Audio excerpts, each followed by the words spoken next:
Chris Johnson, not Christopher, as you were saying. Christopher means you're in trouble. So Right. your friends, your family, everybody knows that you are Chris, right? Yep. Now, Chris, here's what I know of you. Okay, let me start us here. I'm pretty sure I saw you sitting in the learning to be a judge line at the Glenwild thing. That was you, right? Yep. I was there. They let me in for some They reason, let but you in. yeah. And I think I'd like to hear some more about that, but let's not jump too far ahead chronologically. The other thing that I feel like I know you for specifically is you're the guy who plays for the dancers, right? Somebody has to do it. Someone has to do it.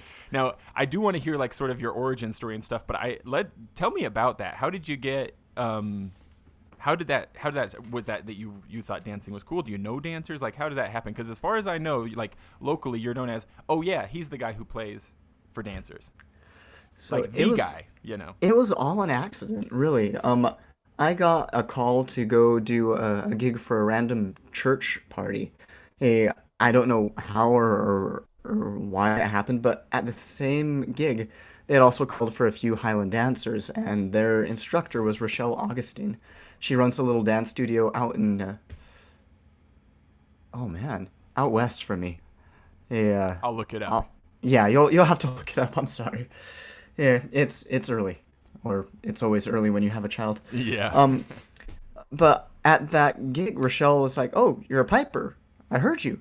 Oh, can you play Orange and Blue?" I'm like, "Yeah."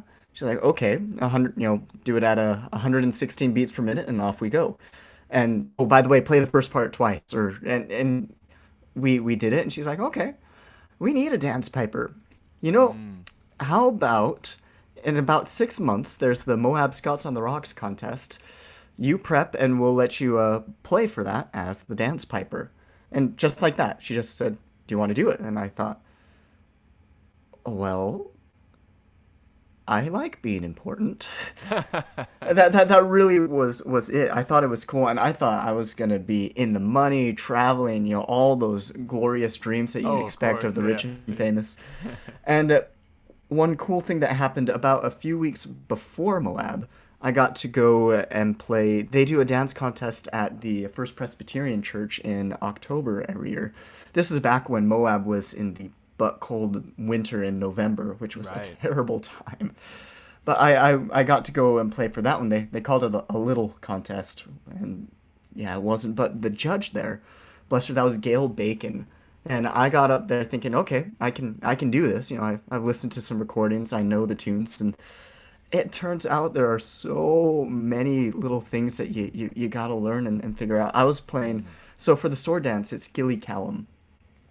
Nobody likes that tune. It sounds like a doubling exercise.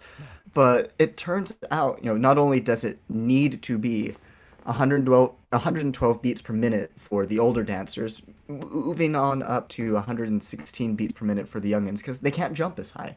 You would never think about it, but the Wow. Yeah, little I had ones, not thought of that. yeah, the little ones can't jump as high. Yeah, So they don't you've spend got much to, time in the air. yeah, you've got to up the tempos for them. So the recordings that you heard for the premieres, you found those on YouTube. They're too slow, and so the judge is looking at me, giving me that "hey, faster, faster, faster" look. And then you've got they know what parts should go with the dance. With Gilly Callum, in my head, it was like, okay, just keep playing Gilly Callum until it's time to be done. But the first part has a little more low work. You play the tune again, but you add in a little more high work. It's almost kind of Pibrock-ish, where every time you're repeating it, you're either going higher or lower or changing up just a little bit so that the dancers know that you've switched parts, and they need to know that. And usually, if you start going up high, all of the other recordings say, hey, this is your second time through. This is kind of their memory check to say, okay, he's going up higher. This is the second time through. If it's 3 times through, okay, I've got one more. If it's the second time through, it's about time to do the quick step. And I wasn't doing any of that. Oh, I had no. I had no idea. And so the judge just raised her hand. She sat me down. She's like, we're going to watch, and we're going to play a recording for just a couple, and then you're going to get back out there, and I'm going to talk to you while they're dancing. And so she's judging them. And then she's like, okay, you hear how it went higher now. And then she's, still writing stuff down. She was absolutely amazing.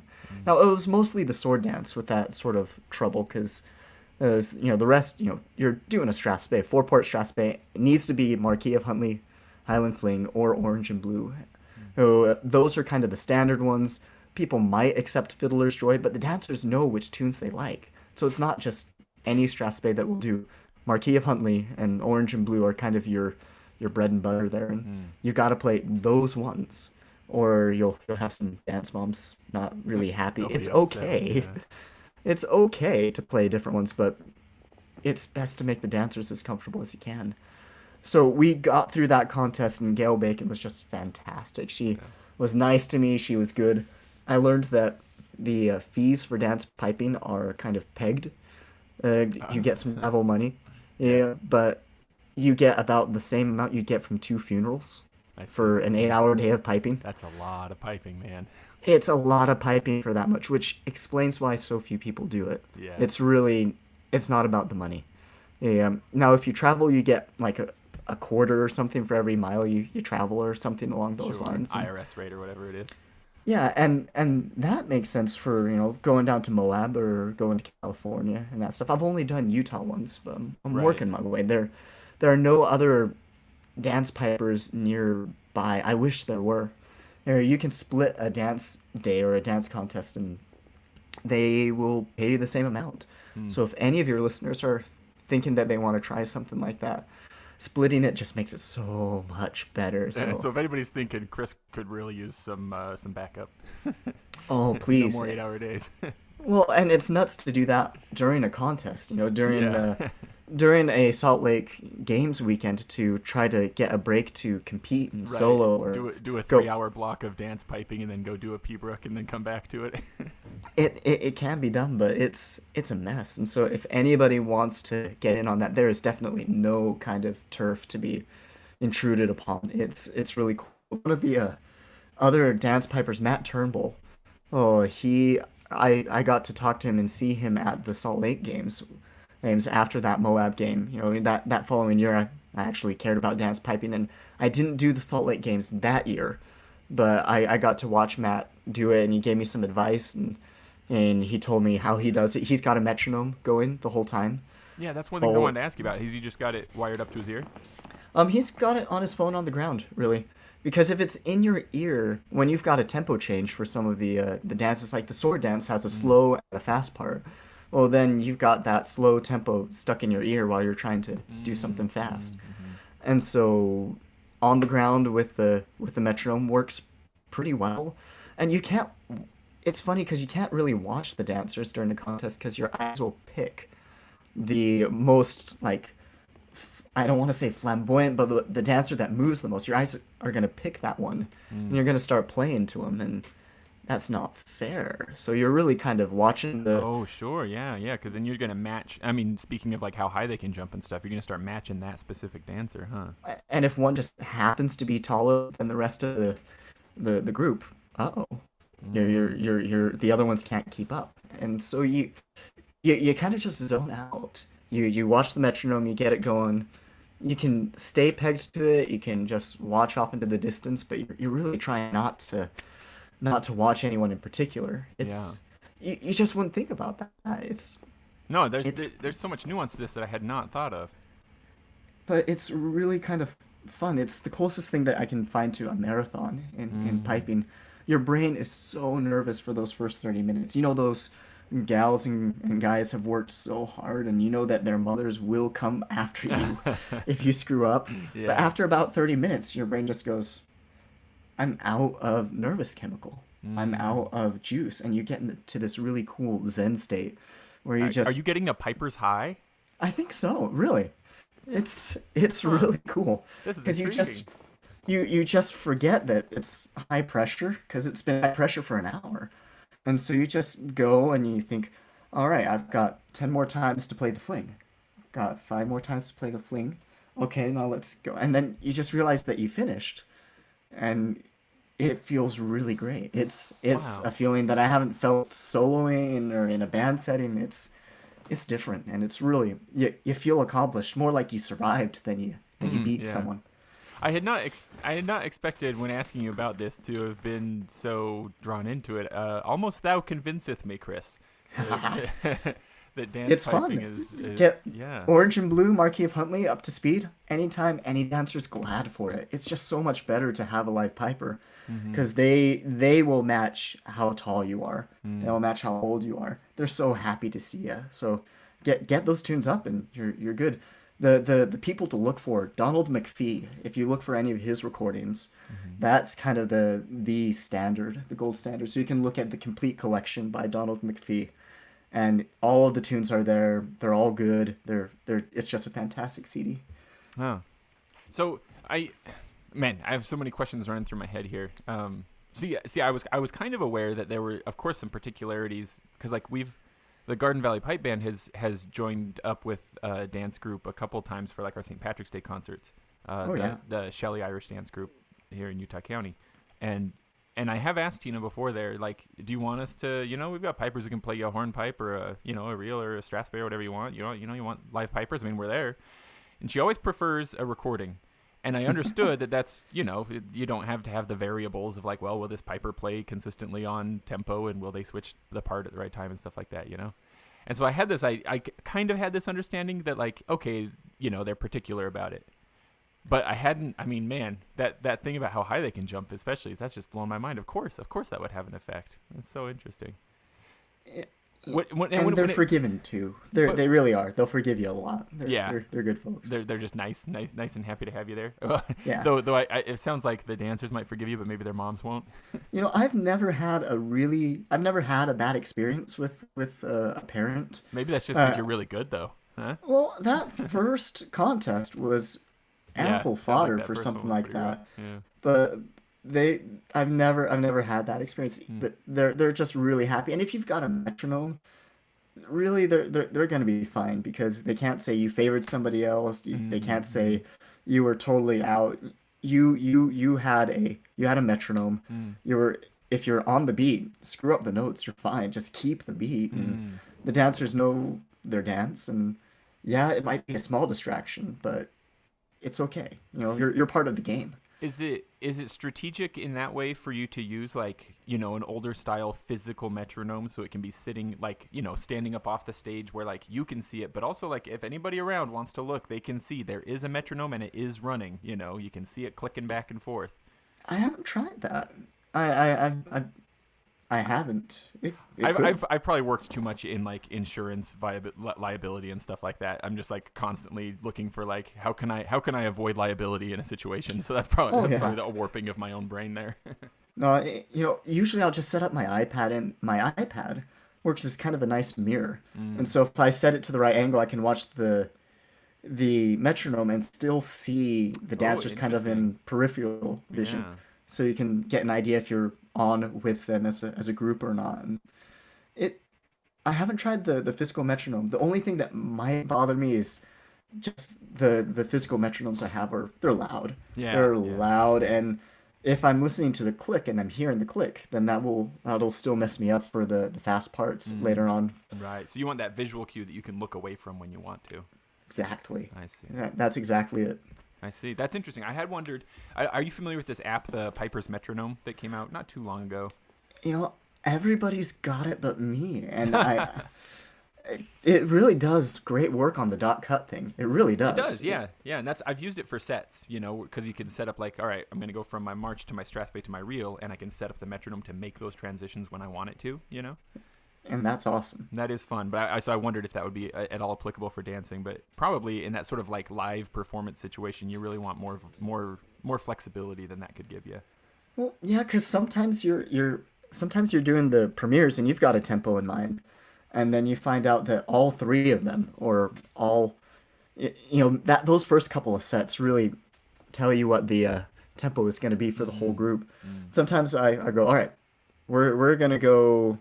112, and you start going, and they tell you, no, this is too slow, pick it up. And so you need just a little bit of flexibility, because if all three of them are struggling, okay, you got something to fix, but you want to make sure you keep that for the rest of the group. And so those first couple of groups will help you get settled. It's fun, it's weird, it's stressful. If anybody asked me like, why do you do this, I really couldn't tell you besides Not that. sure. The piper's high is amazing. Yeah. The fact that you're keeping it alive feels pretty cool. Yeah. There aren't as many dance pipers as I wish, and that's mostly just because contests are usually right alongside. I mean, piping contests are next to the dance contests, and it's Right. really Yeah. hard to do both. So if you're picking one, that's kind of what you're picking, and Mm-hmm. I don't know. I wish there were more, Mm-hmm. but it's really cool, and getting a buddy to help you out is the best. You Mm-hmm. cover each other. You play one, they play one. You take an event, they take an event. It's the best, and you get the best of both worlds. No, how do your pipes last? Just playing for that long? Have you? Do you? I mean, you sitting Oh, on synthetic stuff, or are you trying to make cane reeds work for that long, or do you have a set you can swap out halfway through, or? I've tried a couple of things. So my setup, I'm rocking the Ganaway hide bag, so Okay. cowhide. Yep. I'm. I'm. Yeah, I'm also I'm a disciple of the Ganaway for sure. I love it. Now, a lot of people are looking at the Lee and Son sheepskin and saying Yes. it's the best thing, and everyone's all up in that. And I, I, I I'm really happy with the Ganaway. I've got no problems. I love how it feels. It's great. I've got a set of David nail pipes that I had made for me about 6 years ago. Cool. In the drones, I'm doing full cannings, all of the Mm. cannings, and it's high pitch. So they're synthetic. I have played around with bass cane action for the past couple of years. Yeah. They don't survive a dance contest as well as I wish, Mm-hmm. and they're really hard to bring back to life Mm. in the middle of a dance contest. I can swap in another synthetic bass reed if I need to, which I usually have one or two just in the pocket just in case. Yeah. But for a cane, you still need time to get it warm and get it up to speed. And for a cane backup, you'd have to be playing it to keep it in condition to have it ready to go. Yeah. And so that just never worked. I usually do tap off one of my tenors though. Just Mm. for that long, any amount of air I can save is great. So I usually have a nice, easy dance piping chanter or hanging out to. Mm-hmm. I try not to have that be my solo chanter. Yeah. And usually with a moose valve, I'm able to stop most of the moisture from going in. I love my moose valve. Oh yeah, I got one a few years ago, and definitely I've no interest in ever using anything else. Works so I mean, well. the flaps. Who thought the flaps were a good idea? I know, right? It's one of They're those things that's like, awful. it's just like, well, this is what we have, so I guess give me some chapstick, we'll make it work, you know? Oh, so bad.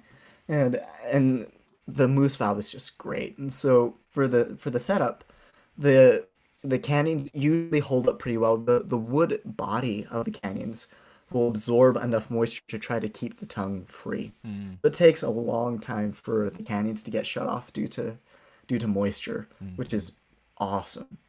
Um, and usually we make it. I'll keep a spare reed just in case. And since I tap one of my tenors, Yeah. I can just take it out. And then if my running tenor gets too wet, I'll Swap take it them. out and swap it in and Mm-hmm. let the other one dry out. And we'll carry on. And then absolute worst case scenario, I've got small pipes Mm, or the Blair electric chanter just for the oh no, I can't go any longer. Let's yeah. get an amp and an electric chanter just in case. Have you ever tried doing the either with their that little kit that Blair sells, or just rigging it up yourself, plugging that Blair chanter into your pipe so it looks like you're playing a full set of pipes?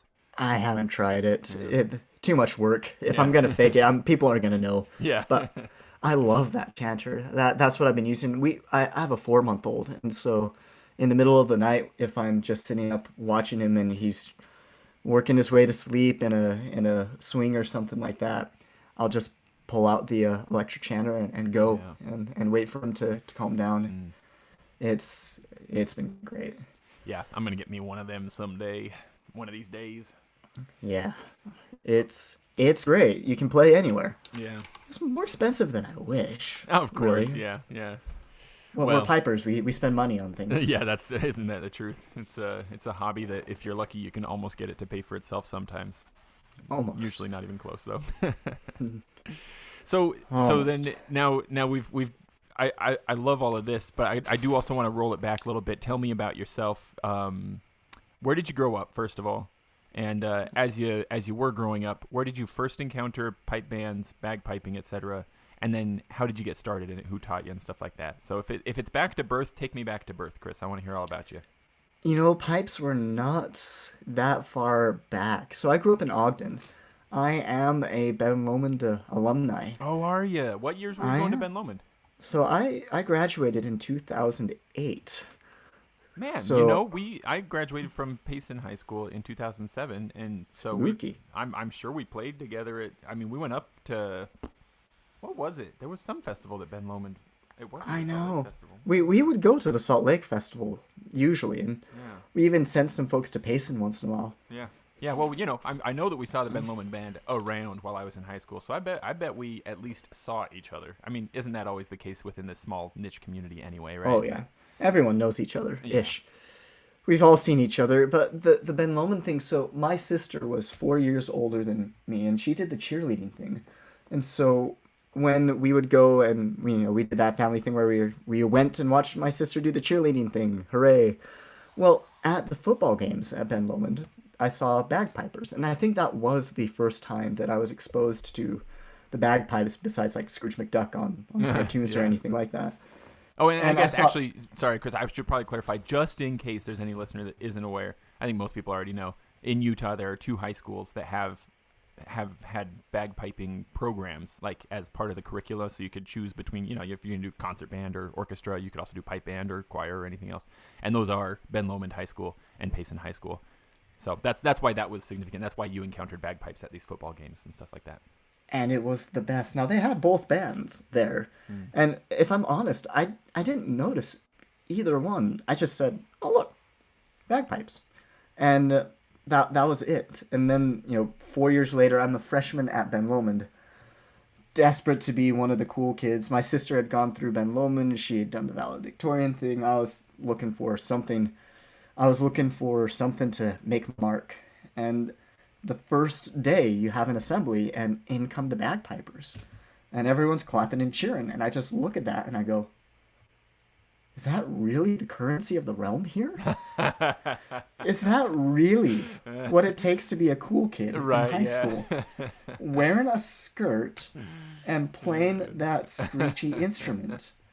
And I thought, well, chess team ain't gonna do it. Yeah. And so I signed up for beginning pipes. And So it's like somewhat bewildered. You're like, well, if that's what it is, then I'll do it. if that's what it took, yeah. And that was it. And the pipes did a march in the assembly. They played kind of a jiggy version of Scotland the Brave for their drill team to do something to. Definitely not the Highland fling, as we called it, but nobody knew better and nobody cared. It was fun. Sure. That was the best part.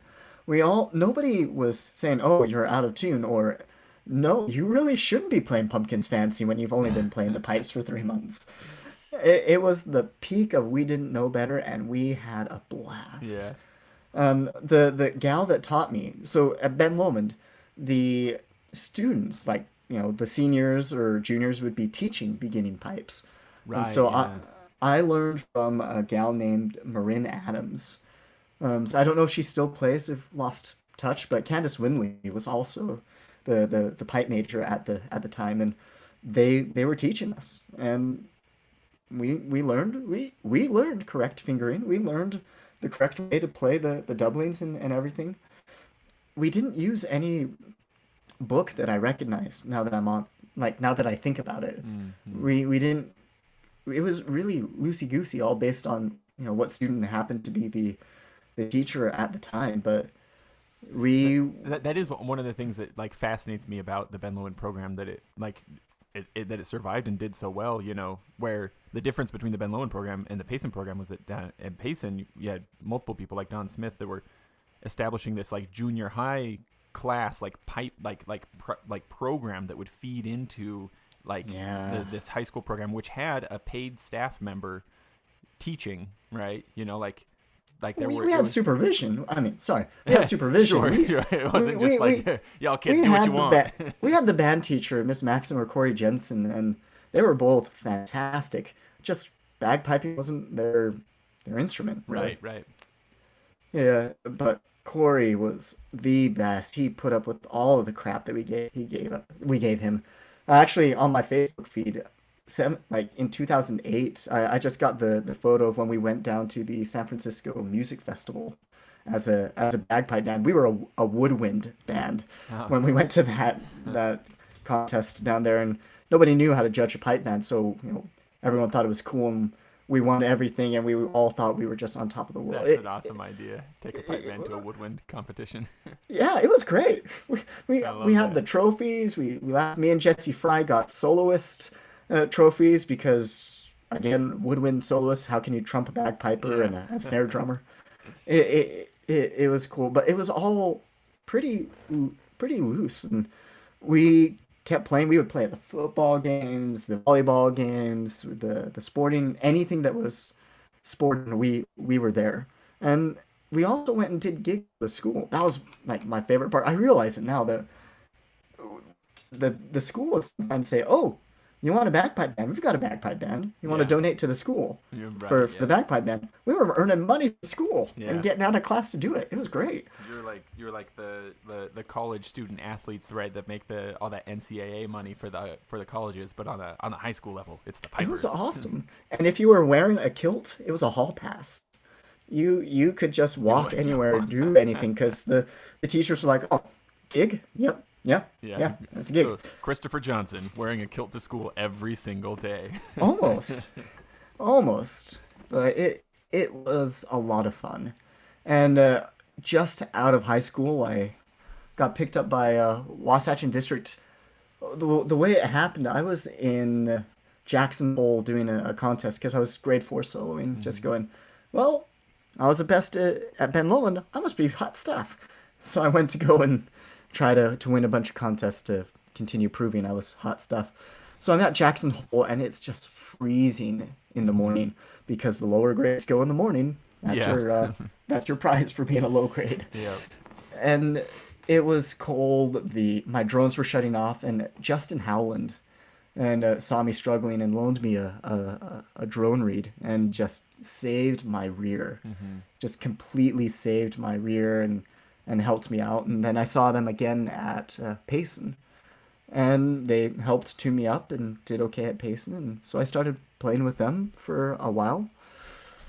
Oh, and kept learning there, drove everybody there nuts because I didn't really get this is when a band plays and this is when a band does not play. Hmm.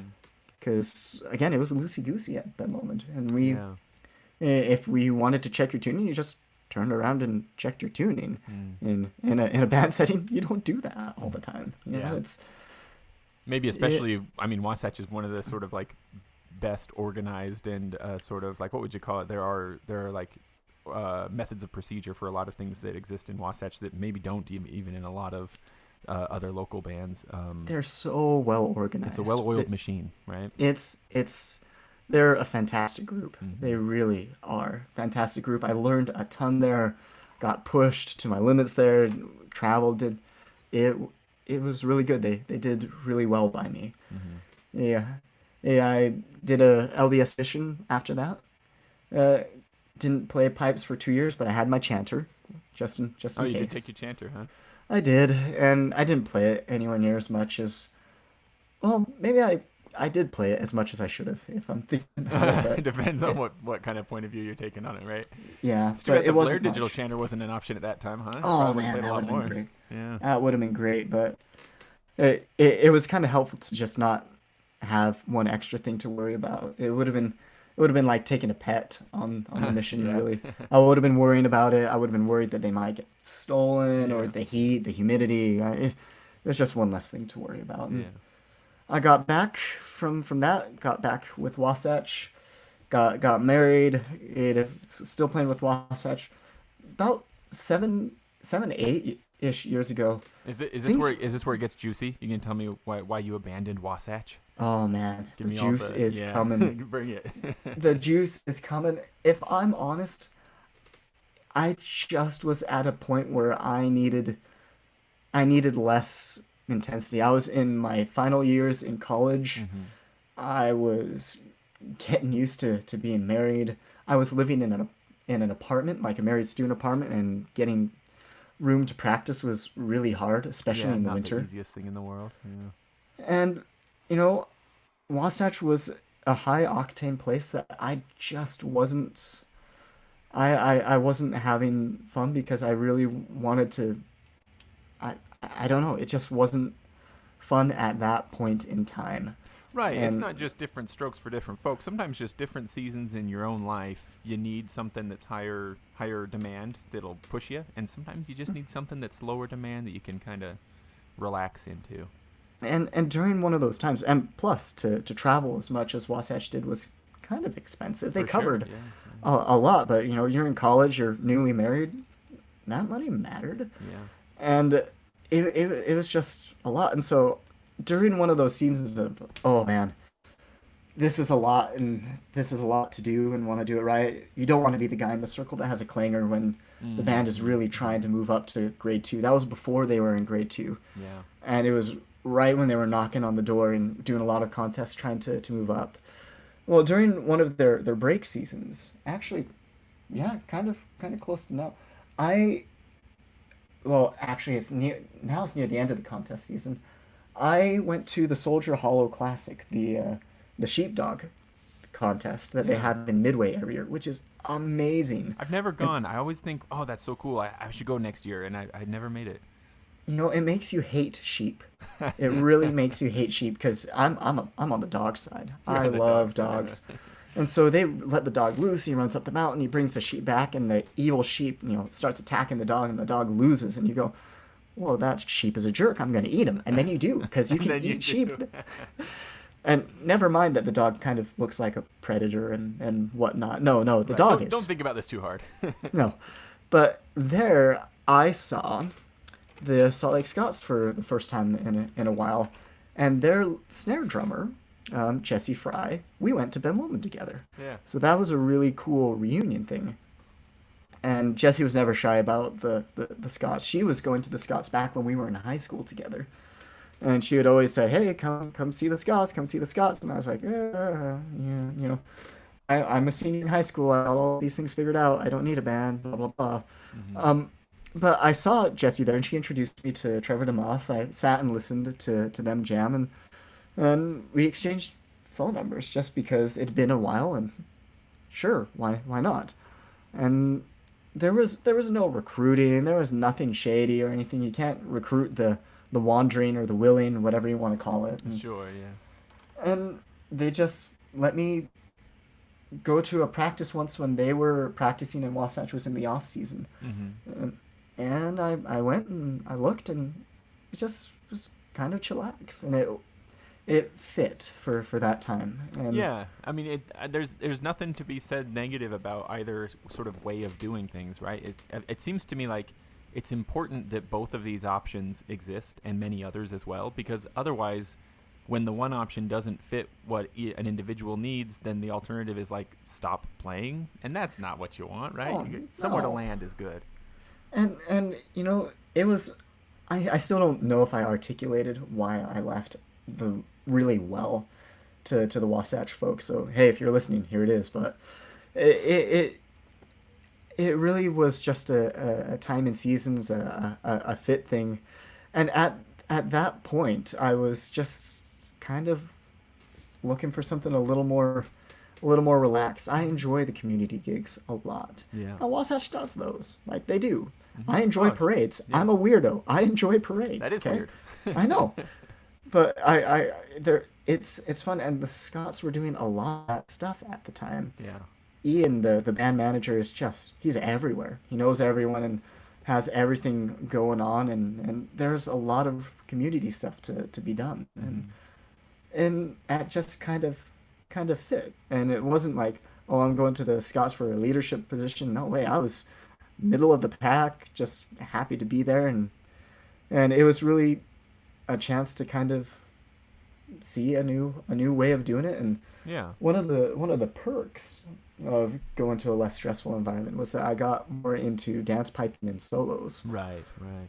And that's about the time that I started looking at dance piping. And since the Scots care about contests, they care. We compete. We do our darndest, but we travel a lot less Yeah. for a contest's sake. And so I had a little bit more freedom to do dance piping here and there, or there's just a little more flexibility there. And that was something that fit and really worked out. And nowadays, now that I'm doing the pipe sergeant thing at the Scots, I've got a little bit more of a tough decision to make, or at least trying to break out to go do the contest when I can. And the dance community has been really good to me to do that. Yeah. In Moab, they let me go to solo or to play for drummers. And in Salt Lake, they let me break out for a half hour or so to go jump into the circle for a band contest.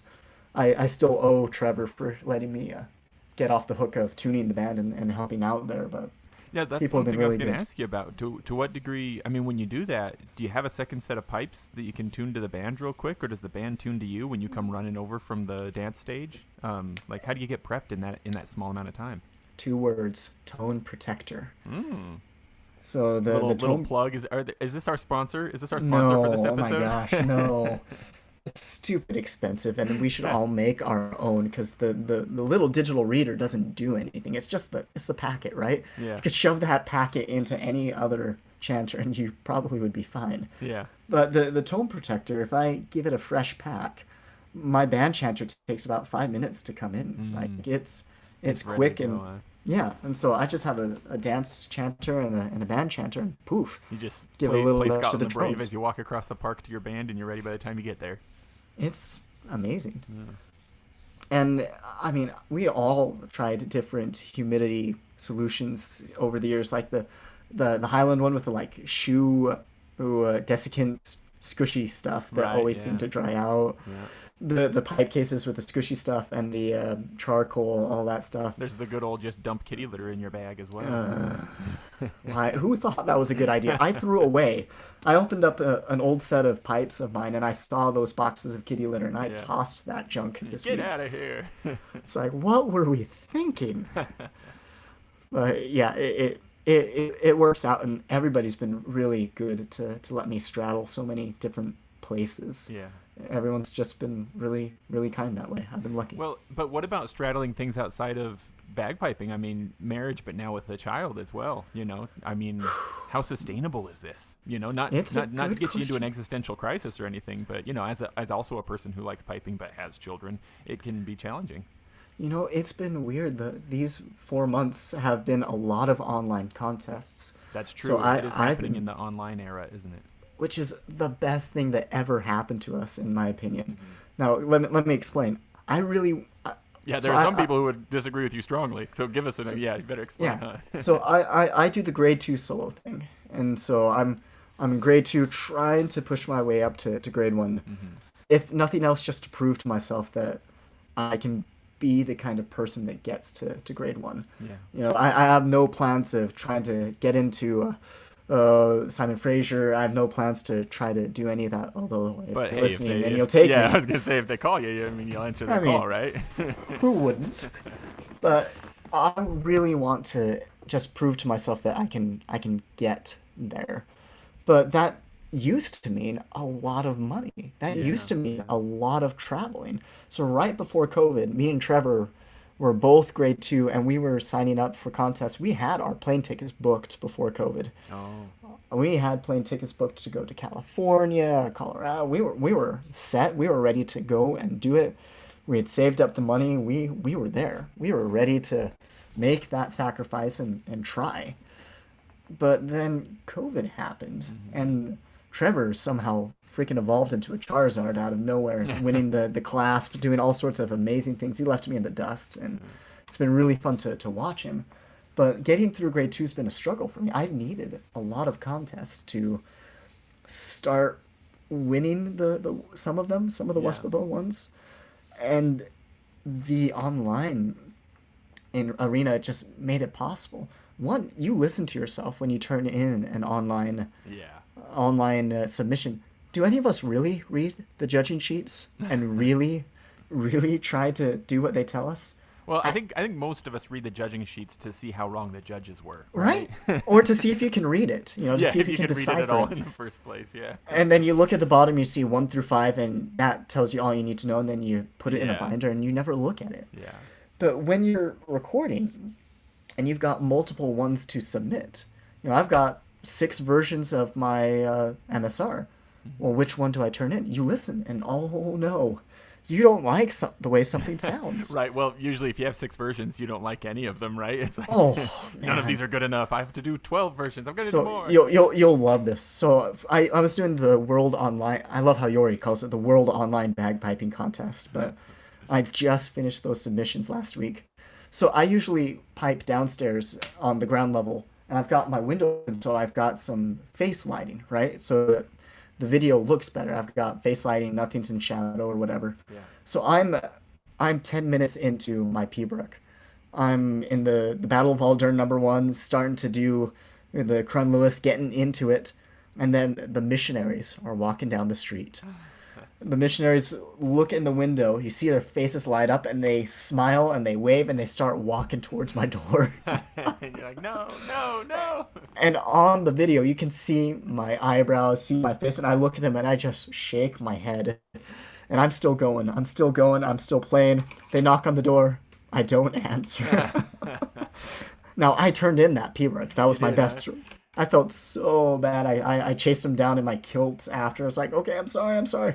But it was just one of those recording moments where you go, I mean, who? This is kind of a new normal, a new thing. Yeah. But you listen to yourself, and you get so much better by listening to yourself than you'd ever do otherwise. Oh yeah, it makes a huge New contests open up to you, like Ohio, the Clasp, right. Suddenly, BCPA. without any travel, you can do like what 10 times the number of contests that used to be available to you. You know? Yeah, for less money, Yeah. less time, less leaving a wife and baby at home. Mm-hmm. Now you're still recording, and you're still taking that time away from whoever's happened to be watching the child at the moment. But and so my wife has sacrificed and made it work, and bless her for letting her. She's been awesome. She's letting me go to Pleasanton in a couple weeks. That's kind of one of the first in-person ones I'm going to be doing in a while. She's let me go and do that, and if all goes well, I'll put in my application. I'm hoping that this is the year, but online has made it possible. Yeah. I wouldn't have been able to get out otherwise, and I'm really grateful. Hello, friends. Just a quick note to make you aware, this podcast is something that I love doing, and I will keep doing it no matter what. But if you want to send me money, I won't say a nay. The easiest way to do that is through Patreon. Just go to patreon.com/DroningOnPodcast. We do regular drawings for bagpipe albums, books, sheet music, and more, including Droning On swag. All patrons are in the figurative hat from whence the names of winners are drawn, and there are other benefits to members as well. They're all listed there at patreon.com/DroningOnPodcast. And speaking of swag, another way to support the show is to buy cool stuff from my little online shop, bagpipeswag.com. There you can find Droning On stuff, as well as other pipey and drummy things that my friends and I make. And if you feel so inclined, I genuinely invite you to follow the show on Facebook. It's super fun to have a way to interact over there, to discuss past episodes, and I also like to bounce ideas off of you, my friends, ask you for input on upcoming interviews, that kind of stuff. I'd like to invite you to join in on virtual book clubs and probably lots of other cool stuff that I just haven't even thought of yet as of this recording. It's easy to find. Just get on Facebook and search Droning On Podcast. And if Instagram is more your jam, we're also on there at droning.on.podcast. You can also email the show at thedroningonpodcast@gmail.com. And links to these sites, social media accounts, and more are in the show notes. Leaving the show a positive rating and review helps others to find it, so feel free to do that. And thank you again for listening, you cool human you. It is really interesting to think about, like, from what I understand, so I'm not really a golf guy, but from what I understand, there has been in the last 2 years like a really interesting sort of upset of the expected winners of a lot of golf competitions that's being accredited to people who normally do really well with a lot of spectators, and people who usually do not do well with a lot of spectators. Suddenly, the latter group are winning competitions, and the former group aren't doing as well as they usually would. And I have wondered, like, to what degree is it just like, some people are just going to do a lot better playing in their backyard in front of a camera than they do in front of a big group of people, while other people can keep their cool in front of a physical judge, a person actually looking at them, and how that plays into the final scores, the markings, and the rankings, right? But I hadn't thought of this other aspect that you bring up, that just being able to do a lot of competitions, that really does make a difference. It's like, the competitions become a part of almost like your, I don't want to say practice, but it's like, well, I don't know if It is how I you think practice. right? Isn't that the best practice? Like the best practice is actually doing the thing. Well, every time you're recording, You can get in you're more reps, competing. right? Is that what it comes Yeah, down to? well, you're competing. You Yeah. dress up, you Yeah, record, you yeah. compete. So that means every time you're practicing, you're competing. Now, there's something really different between doing as many reps as you want and then turning one in compared to the live online proctored Yeah, contests. yeah. The NorCal solos have been fantastic. So you'll join a Zoom meeting, Mm-hmm. you'll get into a breakout room with a steward, maybe the judge, depending on how they do it. And then you'll record on your end, and then they will say something to prove that that's the real recording. And then Mm-hmm. you're playing live for a judge at Yeah. that point. And that feels just the same as if you were at the games. It feels the same as if they were on the other side of the table. The nerves wise, Yeah. it feels real. But for the others, it's a completely different game because everyone's turning in their best. Nobody's just gonna tank on the day. Nobody's gonna break Right. There'll be down. no scratches. Yeah, so it's different. The quality is just through the roof, which makes Yeah. me wonder, our judges gonna be disappointed when we all go live again. Like the caliber of what they've been listening to is suddenly like so much more pleasant. They're suddenly like, everybody's in tune. Everybody plays their music pretty darn well. This has been great. And then they go back to live and they have to deal with all the problems. I think it's a thing. I It's a just hope thing. that doesn't ruin all of the CPLs, the numbers that you get, Right. Right. Now, because we've spoiled them. are you still pursuing judging yourself actively, or is that something you've kind of put off to the side for now, or were you ever like? I just remember you at that Glenn Wild thing, and so you were one of a few who seemed to be sort of going for that accreditation. I mean, I'd love to learn about it. Mm-hmm. I think the best way to get to that point is to make that grade one status and do Sure. well and learn that first. Just because you get pickier with yourself the Mm-hmm. higher up you get, and that means you'll do better at picking out stuff from others. I hadn't really considered that an end goal. I don't think it would be any problem for the community to have more local judges. Sure. Yeah. I think it'd be really great to home grow our own. It's expensive for games to fly people in. Now you It want is. people Yeah. to do that. I mean, you want that to happen For because sure. let's face it, using a homegrown judge is not ideal. They know people. Mm-hmm. They It's play with a band usually, or at least have played yeah. with a You band. can't. That's just would leave a bad taste or at Mm-hmm. least look bad, Mm-hmm. right? But I mean, there's got to be a new crop of judges at some point. Yeah. I think that it would be cool, but right now it's keeping the dance piping thing warm. Yeah. Since there aren't a lot of those, I do see a chance in the later days to actually really travel and do that once the other nearby dance pipers are done. And maybe on the judging thing right now, it's the soloing. It's Mm-hmm. figuring out how to get there and starting to be happy with recordings when you make them. Yeah. I remember having this experience once where I'd been playing pipes for years already, and when I'd been playing pipes for years before I finally actually saw a person dance a strathspey, and that did affect the way I play strathspey. Have you had a similar experience having played so much for dancers? Has it affected the way that you interpret dance music when playing your pipes, even when it's not for a dancer, when it's in a solo MSR or or with the band or whatever it may be? You know, it's been good and bad. Hmm. So for dancers, nothing matters more than keeping the beat and Mm-hmm. that strong light, medium light idiom that we've all had pounded into our heads, Yeah. like really pounded. If you overemphasize that for the dancers, it doesn't work just right. Interesting. Interesting. Like if you really overemphasize it and make sure that it's there, I found that it doesn't quite keep the beat for the dancers as well as you'd want. It's still there. Don't get me wrong, But but maybe in isolation from the actual dancers, are we as a piping community like overshooting the mark to some degree? I mean, far be it from me to Uh, say the entire piping community is, but if I think in the lower lower divisions, yeah, I think in the lower grades, let me rephrase that. Everything not grade 1, yeah, I think Sure. so. I Interesting. I think hadn't thought grade of 1 that. has the speed Yeah. and the flow to make it work. That flow is really what it is. Yeah. Because it, I mean, that strong, weak, medium, thick, weak. That's so you match it when the dancer is hitting the ground and bouncing back up, right? Mm. It's giving them the lift to get off the ground and matching them. Well, you've got to keep the flow for them. The steps that they're doing. I that first strong one, yeah, that's strong. That's strong there, but they aren't overexpressing it like we do sometimes, Mm. like you hear in solos sometimes. So Yeah. How interesting. It's like an art form that's been to some degree removed from the original context and isn't has it? like kind of like mutated into its own thing.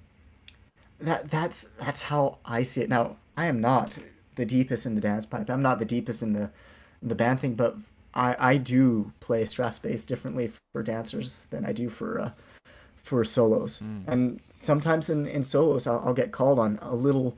I need a little bit more of that strathspey idiom all Mm. the time, actually, and it drives me crazy. Mm. And it's hard for me to compartmentalize that, but it's true. I do think that judges are listening for something different than the dancers are. Yeah. Interesting.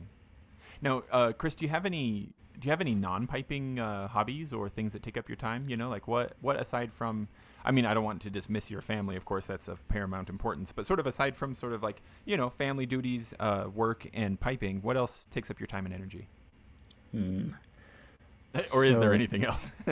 I my hobby used to be picking up new hobbies. I love disc golfing. Oh yeah, So a few years back, before I was as serious in piping as I am now, I would go disc golfing all the time. The workplace I was at had a course, and so during lunch every day we would go out and play disc golf, and I love it. I still will try to get out when I can, but you ever go do that but semi-wilderness course in Moab when you go down to the games down oh, there? I want to so My wife and I badly. did that a few years ago. It's really great. It'll ruin your discs, but it's That's fantastic. true. We just took some cheap frisbees and lost a few. So Oh it's yeah. yeah. But I love that. And during the pandemic, I picked up gold panning. Really, I you're a love gold prospector panning. now, huh? Yeah. And so up American Fork Canyon is an okay place for Utah. You got to understand that Utah gold is just not good. It's It small. ain't the Black Hills, as I imagine they might say, huh? It's not. It's flour. We call it flour gold. Uh, It's just not good, and you're not making your money back. But I've got a vial on my desk that I'm looking at, full of the gold that I found from American Fort Canyon. Like not even $10. Like don't get excited, but it's shiny and it's pretty, and it's just so satisfying to go to a river in the mountains and wash down the dirt, and then you see something sparkly, yeah. and it's like a slot machine. It's nature's slot machine, Oh yeah. Okay, that makes sense. and Walk me through this. How does this? What equipment do you take with you? Are you walk in the middle of the stream? Like how long are you out there? The only image that I have for gold panning is like Tom Waits in that movie on Netflix recently. You know, like pretending to be like this gold prospector. Like what does this look like? so uh, equipment wise, you don't need that much, and so you need a pan, and so gold pans are they're plastic. They're like $15. Deep pan with some riffles on the side. The just waves and waves and waves, so that you can gold sinks, right? Gold is Mm. heavy. Its Mm. specific weight is heavier than anything else.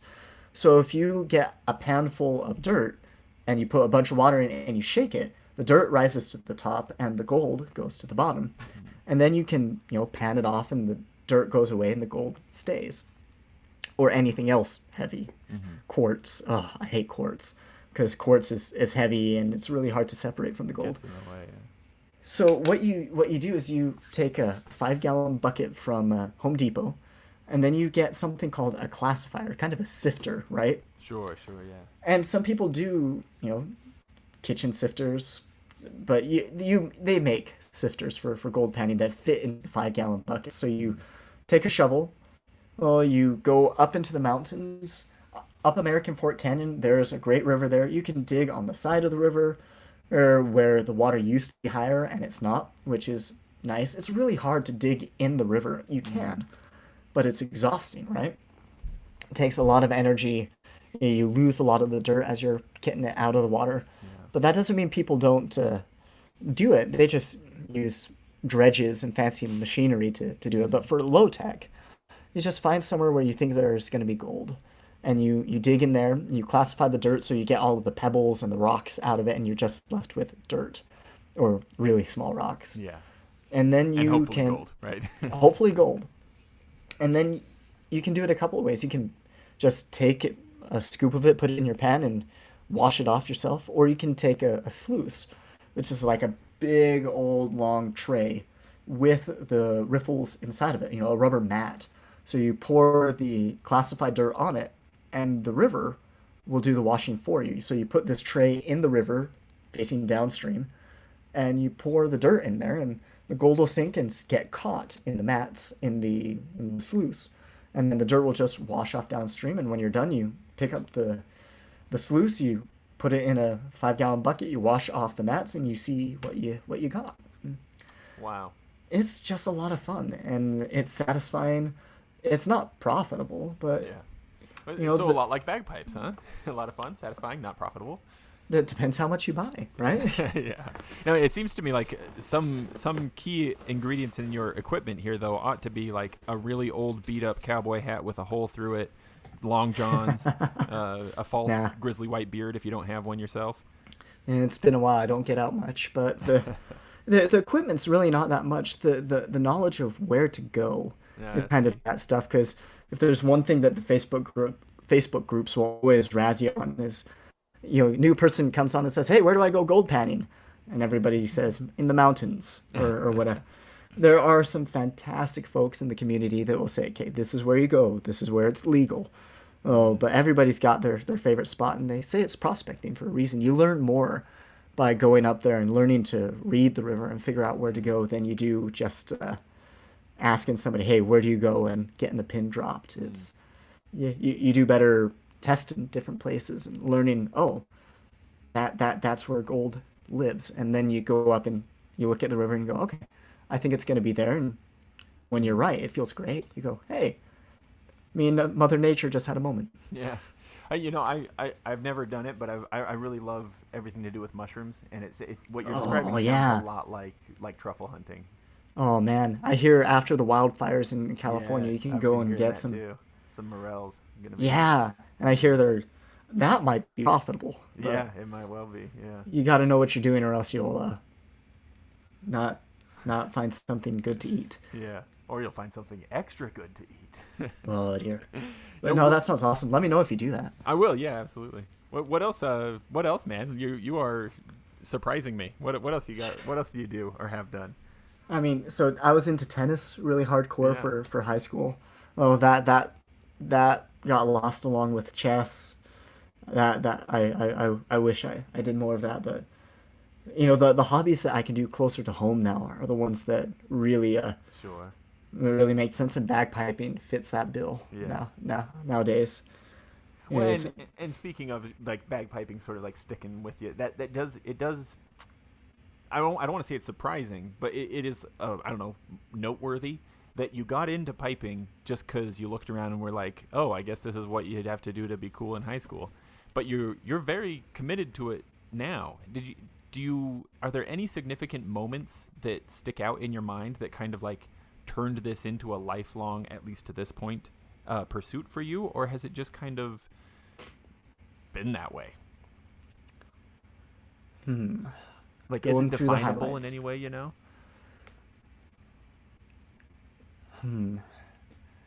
Looking at the high points, in the solo world. Oh, the first high point that kind of got me hooked was at Pleasanton. I got to bring home a big old trophy from Pleasanton for grade 4. I still can't tell you what it was or what it was for, but I came home with a bunch of medals and a big old trophy, and I displayed that in my college dorm for the year until they asked for it back, which I didn't know they did, which made me super mad. Oh, at But least you didn't lose it in the meantime, huh? oh, right. But that was the moment that made me go, huh, I could I could do this. Mm-hmm. But the moments that made me say, oh man, how could I stop doing this? Those have mostly been gigs with gigs with people I really like. Yeah. The moments where we would do, like when we play for the Festival of the Trees for the Salt Lake Scots, that is amazing because you're playing for a big old group of people, and I love playing for people. I love playing for an audience, and so doing that for the first time, my first real gig with the Scots was at the Festival of Trees, and they let me do the Amazing Grace solo there. And I mean, maybe it's my ego, I don't know, but it felt really, really, really good. And then there are the times that you play for a funeral, and you play, a tune you've played 1,000 times. You play Amazing Grace, and we all laugh and call it Amazing Disgrace, or we all laugh waiting for somebody to screech on it, looking for anything to spice it up. Yeah. Play harmonies when you really shouldn't or don't need to, just because we hate how boring it's gotten. Your first tune, and then you play it at a funeral, and then people are bursting into tears, and they're treating you like you gave them a kidney, Yeah. and you're still getting paid. Right. It's really something different. When I started hearing some of the people just be grateful for bagpipes at a funeral. Oh, I mean, we in the Utah Scottish Association, we lost Diane Scott in the past year or so during the pandemic, and I got to play that funeral, and combining the performing and then people you like and you care about, all of that together, it touches all the right chords for me. And then you throw in, and I've gotten really close with the Utah Scottish Association. I love those guys. They're awesome. They work their tails off to bring the Salt Lake Games for us. And they're not making money hand over fist. They're plowing it all back into it. And to get to go do one of their gigs and be with friends and then play and show off and have an audience, all of it together is great. And then you play a pibroch by yourself, and you go into that piping zen state, and you finish, and you realize that your brain is really happy that you got that deep focus moment. Your brain says, hey, I focus on something really hard for 15 minutes. I got to focus, and it feels great. And the tradition, the stories of the pibrochs, the stories of the tunes, those are really cool. I'm not as focused on that, and maybe I'm a heathen, really. If you're not preaching the gospel of the McCrimmons, then you're a. I'm not, and I feel like a heathen. Really, I ought to be better. Like, I can tell you the story behind the Desperate Battle and all of that stuff, but that's not where the jollies come from. The jollies come from hearing something beautiful and making it, and that really great feeling when you realize, hey, I'm playing an instrument that's hard. Bagpipes are evil. They're hard to play. They're evil. I mean, what other instrument is like it's like a horse, right? Yeah. Are you hanging on to the horse and still getting there, or are you partnering with the horse? Are you one with the horse? That is such a good metaphor for it. Like, how often do you feel like you're just barely hanging on and just it's dragging you? I mean, all the time. Yeah. All the time. It doesn't matter what kind of tune. If it's getting the tuning right, is it getting the rhythms right? I feel that way all the time. Like, whew, I made it. Yeah. But those moments when you feel like you're partnering with your instrument, that's something special. Yeah, I mean, for sure. don't make it cheesy, but it is something special. And knowing how long it took you to get there, I think that's really special. I played the piano, and yeah, there are moments where you're like, oh, me and the piano are bonding, but usually you hit the key and it sounds the same most of the time. Yeah. The bagpipes, when you finally get that lock-in sound, You lock in and you realize that it's staying locked in as you're playing. Mm. You're holding it and it's locked in, and your ear just says, "We did it." Yeah, yeah. I have mused upon that point before, how like maybe precisely because like good tone and tuning are like elusive in bagpiping, that it's that is what makes it so especially satisfying when it comes together.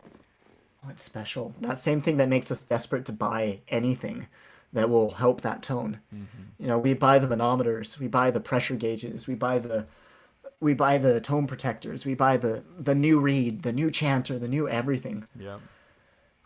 But when it clicks, it just validates all of those hours. You Mm-hmm. feel like, oh, I did it. It's there. Or now it can always be better. Yeah. It can always be better. But when you summit, it's something special. Yeah. No technology. Maybe your tuner, right? Well, we won't talk about that. Tuners versus non-tuners. Right. I mean, use what you got. But Yeah. it's just, even with a tuner, getting there, just, it's something that I don't think I've ever seen replicated anywhere else. I think violinists could relate a lot. Mm. I think they That could relate. that makes so much sense in that, like, I don't play violin, but I can definitely see how like the violin also is like unwieldy, it would seem, Yeah. like it's difficult to get the, precisely because it's so, there are no frets, it's so Right. so temperamental and stuff. That's what makes it like magic when someone plays it well. Oh, yeah. It emerges from this murkiness. And that also gives you a little bit of freedom. Now, for pipes, I mean, there's no freedom in not tuning well, but there is a lot of freedom for you as the piper to figure out what works for you. Yeah. It's I just wish we all stayed in tune a little bit longer. Don't You we know, all though, right? I mean, those moments where you're like, oh, I'm in tune. How long does it last? Yeah. And Yep. it's special and it's cool and it's unique to us. Hard to explain. Yeah. Hard to really explain to those that don't get it. Right. You just tell an average person on the street, well, we've got 4 reeds and then we've got to tune each note to make sure it's right, and then our blowing, and it's like, that's why it can sound bad, and everyone goes, oh, okay. Cool. And you go, but look, there are 25 pipers over there at SFU and they all sound like one piper. Isn't that amazing? Right. That's 100 reeds. Yeah. And I go, huh? Oh, okay. Yeah. Yeah, it's so true. My wife often talks to me about how like, like over the years we've known each other since before high school, and so like she's known me since I started playing pipe, since I was a kid.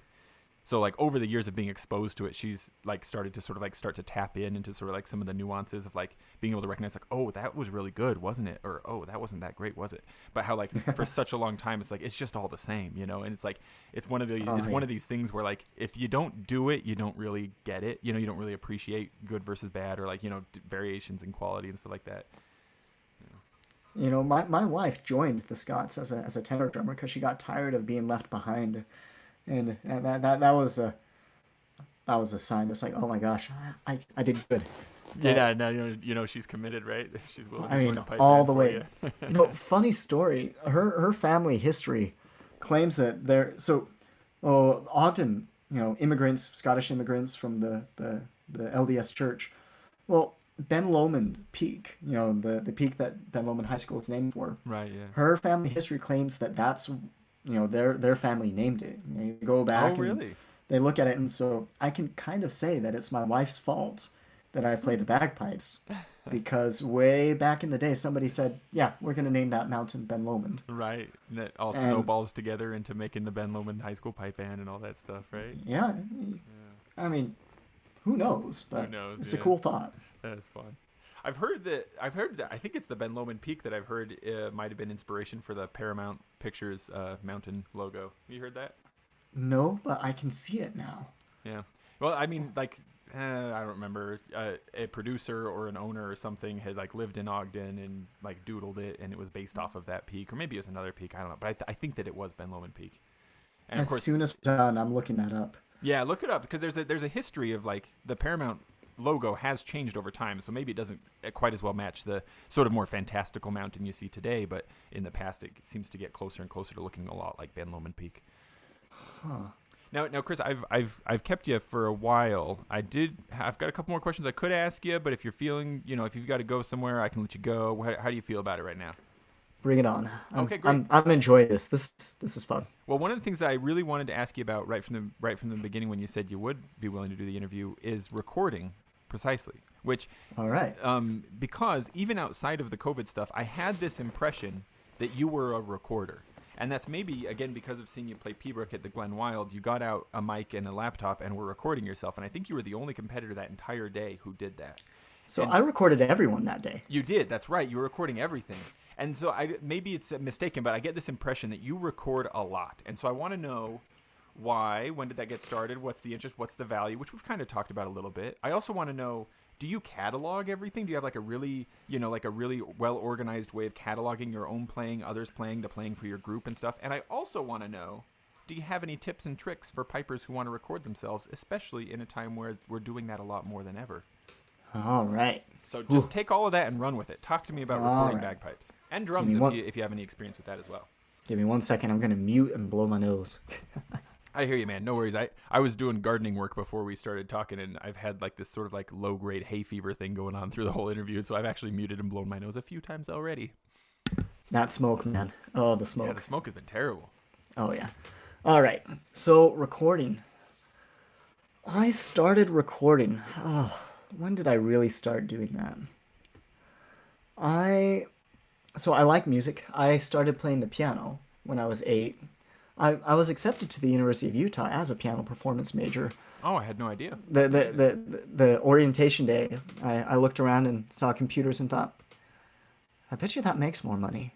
And just in like 30 seconds, I sold out my entire live stream and went and earned money instead. Oh, classic. I don't regret it. But, I mean, my division in music was split between piano and bagpipes from the moment I got to high school. Yeah. So it was, you can't serve two masters, man. But as far as recording goes, so my setup at home, let's start with that. Yeah. I've got a Yeti Blue microphone, and that's it. And I record in a tiny room, a bedroom. It's got carpet, it's got a bed in there, but nothing else really. And that's never been a problem contest-wise. Like, that's never been any kind of a problem. If anything, it might be a problem because the Yeti microphone records too well, and the judges can hear more. I don't know. If they can hear when you're not breathing perfectly compared to somebody with a lesser quality recording, right? I don't know. Maybe that's paranoia. But with the Yeti microphone, I've got the floofy cover that goes on it. I turn up the gain. And if I'm not really happy, I'll put a blanket on top of it. Oh. Now, a lot of the time, an iPhone will fit the bill for just plain old recordings. And you toss it on a bed with a blanket on top. It's not bad. It isn't bad. Yeah. Now, it's a little muffled. It's not that piercing, clear gorgeousness, but it will do.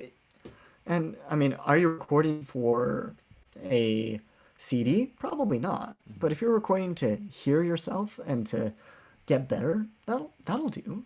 When you are recording with your Yeti, though, are you putting it at chanter level and pointing right at it, or are you putting it like behind you, or are you turning to the side? How do you orient yourself to the mic? Hold on, I'm looking at the back of the Yeti. So I've got the Yeti set up for the surround sound style, so it's expecting the sound from the front. Oh. So I do point it. I point it at myself. I still put the blanket on it. I put it on a dresser, so it's about at eye level, head level. Okay. And I'll step maybe 5 or 6 feet away from it, as far away as I can. I do know that you don't want to put it in the corner of a room if you can. So just getting away from the corner so that you're not getting the echoes off of the wall, or at least putting the blanket behind it so you're not getting the echoes coming back into it. And generally, that's been enough. Now, I do catalog for myself. I'll catalog every contest that I compete in so that I can kind of... You want a feel-good day? You listen to something from 2 years ago, and then you listen to something now, and you go, "Oh wow, yeah, that's better." And then I'll put it onto my phone so I can listen to myself practice, when I'm not there, because, hey, practice time is precious. Yeah. You don't want to spend the time listening, but you've got to listen too. Yes. So Yeah. that's one of those times that recording on your iPhone works really well, where you don't have to transfer it, you don't have to do anything, you just record it on the iPhone and off you go, you've got it. Yeah. But one of my long-term goals would be to do a set of recordings for dance piping. And the recordings that are out there are phenomenal. There is no need for more of them. But if I ever got to that point where I was happy enough to present those and satisfied enough to present those, I'd be proud of that. There's not a lot of money in it. Have you been thinking to do a set of recordings exclusively, like here are competition recordings for dancers to use, or have you ever thought maybe about like, some kind of instructional packet for pipers to learn how to do dance piping? I haven't thought about that just because the demand's pretty low, but the information's out there, the information out there to learn how to do it is pretty low too. You need to find a studio. You really need to find some dancers to really play with them and figure it out. And by the way, any dance studio will let you go and practice with them. Any of them. Like Mackenzie's studio here in Bountiful, they'll let me go and play with them whenever. So before a contest, I'll go and practice with them and make sure that we're on the up and up. And they're always really gracious and happy to do that. Yeah. The dance piping would be cool. I always thought it would be cool to set up a YouTube channel for dance, for dance piping, so that dancers have an option to, maybe a YouTube live, so they can request what they want to practice and doing that. Again, the demand is low. You're not going to get to the 2.2 million subscribers. It would be a labor of love, right? It would be cool. I've set up a Twitch account for bagpiping for fun because Twitch does musicians and there are no bagpipers there. But even that, our instrument is not going to be one of those viral things, and we all kind of need to accept that. Even the best there are, like Lincoln Hilton, he's one of the more popular pipers that do new interesting things. Yeah. You look on Spotify, he's still not breaking 50,000 on some of the coolest stuff that he's done. Yeah. So we kind of need to accept that. It would be really cool if we could find a way to go mainstream. We need another Braveheart moment. Right? Yeah, we need another. A Braveheart moment. Somebody's going to do something meme. I mean, the bad piper, the guy with the flames and the leather kilt. Yeah. He's a pretty good piper. Yeah. You watch him and you go, okay. Yeah, you know what you're doing. This is fine. Or you've got the unipiper where you just kind of, I mean, we are nice to people in our community. We are not mean people. But when you've got the unicycle, the Darth Vader helmet, the flames, and the whatnot, I mean, it's hard to keep it. And John Williams. So John Williams was not made for bagpipers. Okay, like Star Wars was not made for bagpipes. But if you think about the most famous bagpiping things you can think of, those are the ones, right? Yeah, and that's, I mean, like I'm with you. Like I can absolutely understand like the frustration that a lot of pipers feel, where it's like, this is our ambassador. That's not what we want. Why can't Lincoln Hilton be our ambassador to the world? Or I mean, Jack Lee. Yeah, anybody else. Great artists to choose from. Jack Lee could be famous. We couldn't make him famous. Yeah. We could make him we need viral. Is to get Stuart Little on a unicycle. Oh no. But at the same time, I do think to myself, like, well, if the Unipiper had never made these videos, what would be different? Maybe even fewer people would be interested in bagpipes than are now. Because, you can't deny that some people did start taking lessons because they saw, like, the sandpiper or the unipiper or the bagpiper. Like, you find me one of them. Find me one of them, okay? Because I haven't met one yet, but yeah, it's true. It's something, right? Yeah. It's something. We need like a sea shanty moment. We need a Wellerman moment. We need the Wellerman, yeah. We need something, but Could none of us ever did. Next big surge thing be? Oh, let's do it. We got to find out how, but none of us ever. Rab interviewed that. What is that gal's name who's on TikTok? She's a piper. I just listened to his interview a couple weeks ago with her. Anyway, go on. Sorry, Chris. I've been No, interrupting it's you. all good. Yeah, a TikTok with techno pipes. You know, I dabble in composing. I've always wanted to see if you could do techno p-rock, which is an abomination. Okay, Speaking of being a heathen. it's an abomination to think about. But if you think about some of the trance genres where it's all about losing yourself in the music, Oh yeah. that's what p-rock's all about. But A lot p-rock's of not about. Oh, go ahead. Sorry. I mean, p-rock's not about a steady beat, right? Right, It's not right. about. It's not about keeping flat on with the metronome. Right. It's not on the ground. Right. It wouldn't be the four on the floor club music kind of thing. No, But maybe no. like a meditation track. But the idea has always intrigued me. Yeah. You know, or a fugue for bagpipes. Oh, sure. You know, Yeah. but our range is low. Like really, we are niche, right? We're. I would love to see the bagpiping world just explode and go viral and go big.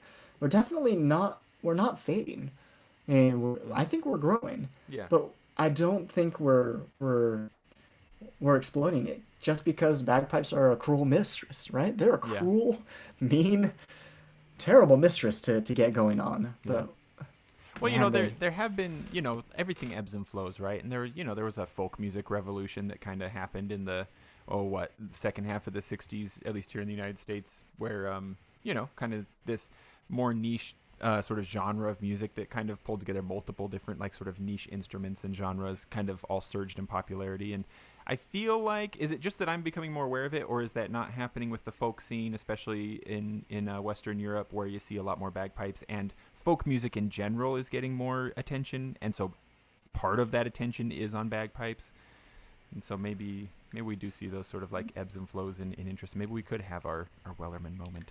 I hope so, but are they going to be on the Great Highland pipes? Right. Or are they going to be playing with somebody else? Yeah.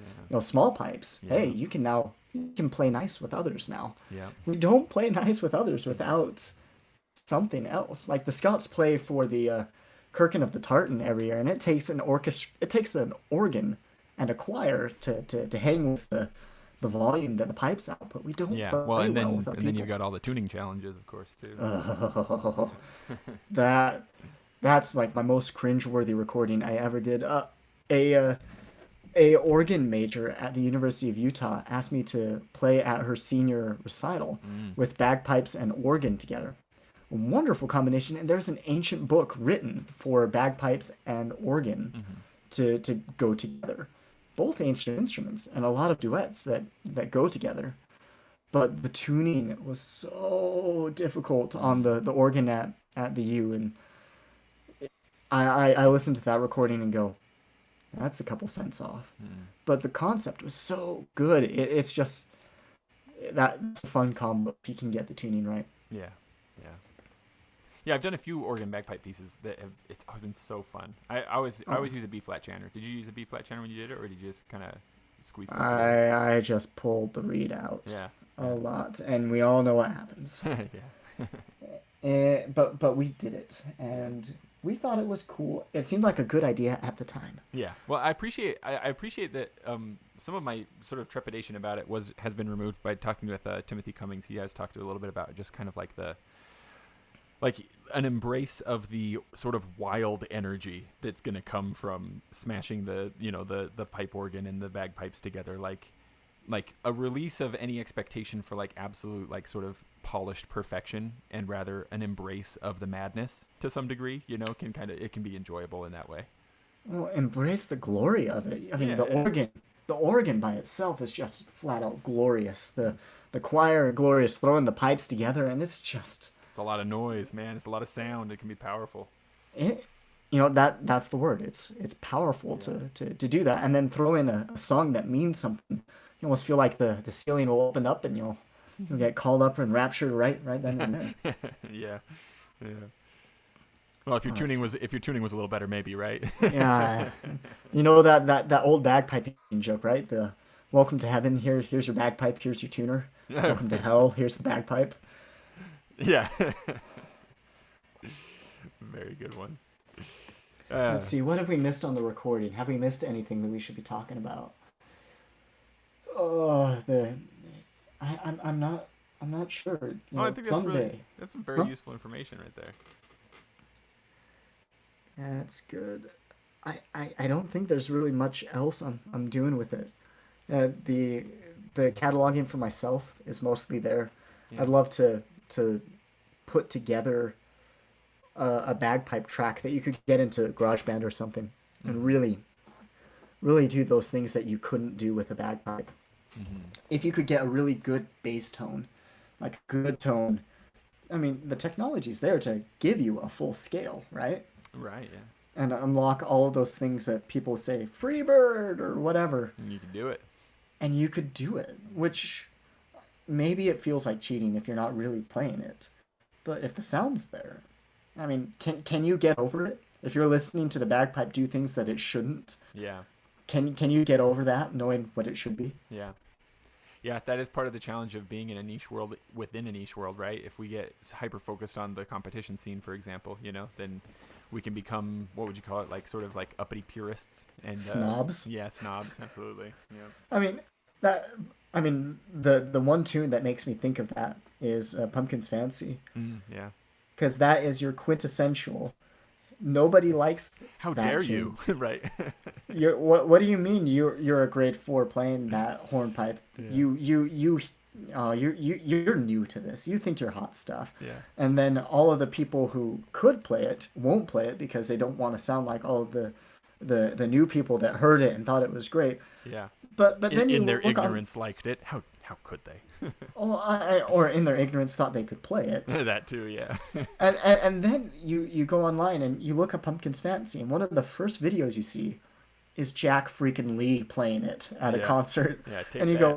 go, it's like, no, you can be a top shelf piper. It just got the stamp of legitimacy. Right? Jack Lee says it's okay. So Yep. just be quiet and enjoy the slides, okay? Yeah. I play that one a lot because that is my wife's favorite bagpipe tune. It's everybody's favorite. Isn't it? And it's everybody's favorite. I mean, the slide is one of the few fancy, unique, Yeah. Cool goofy things that we can do, right? Yeah.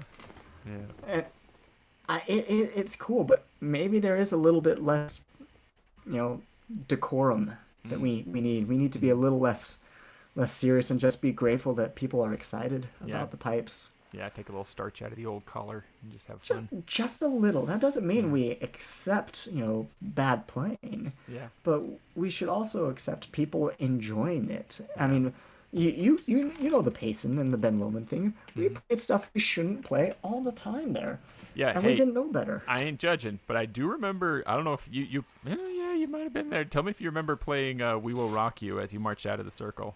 All the time. Because I remember that, and just maybe as a bit of a purist, I don't know. I think I've had a change of heart because I'm definitely way into more like less regimental kind of playing right now.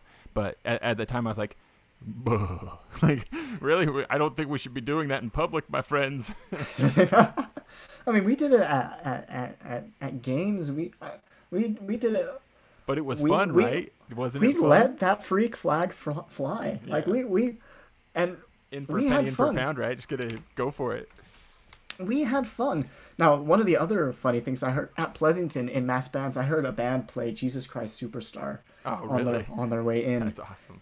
And yeah, maybe We Will Rock You. I mean, for the record, it works, right? It's not that far off. Yeah, there are some songs that just you can't. The notes that you have kind of make it so it doesn't really work.